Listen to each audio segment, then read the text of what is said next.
Vote পরবর্তী হিংসা ঘিরে উত্তেজনা ছড়ালো শিলিগুড়ি সংলগ্ন ফুলবাড়ি এলাকায়। Cancer isn't the end. With the right care, it can be the start of a new beginning. Hope and Heal Cancer Hospital, where hope is real and healing truly begins.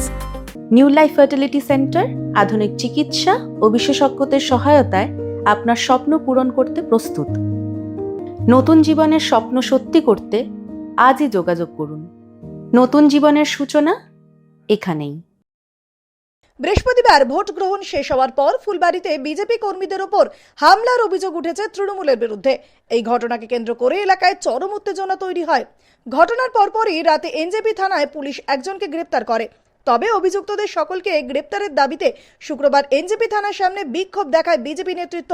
Dabgram ফুলবাড়ির BJP প্রার্থী শিখা চ্যাটার্জিও এই বিক্ষোভে উপস্থিত ছিলেন।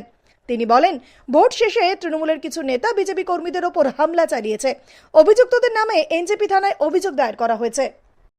এমন অবস্থা হলো, তৃণমূলের সেনাবাহিনী যখন দেখলো আমাদের অবস্থা খুব একটা ভালো না, বিশেষ করে ফুলবাড়িতে 297 বুথে আমাদের যে নাকি এজেন্ট ছিল, সে বিপ্লব এজেন্টকে ওখানে এমনভাবে মারধর করা হলো, চিন্তা করা যায় না।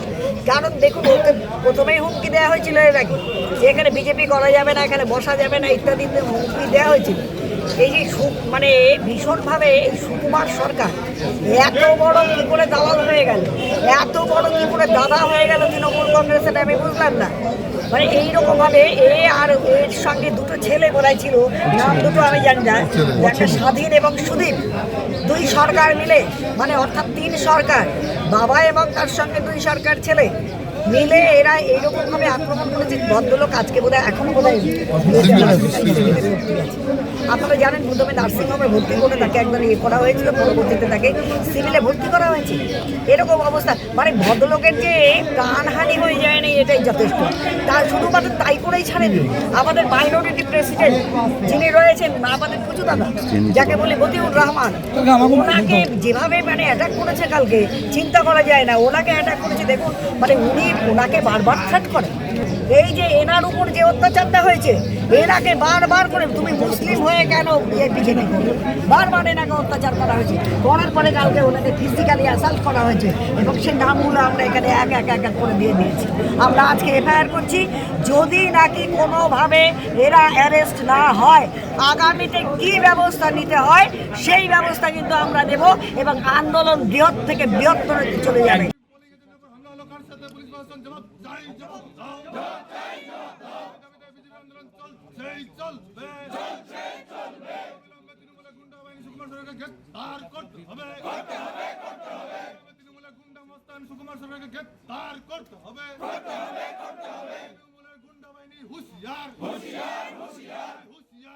বন্দে মাতরম, দলে দলে যোগ দিন।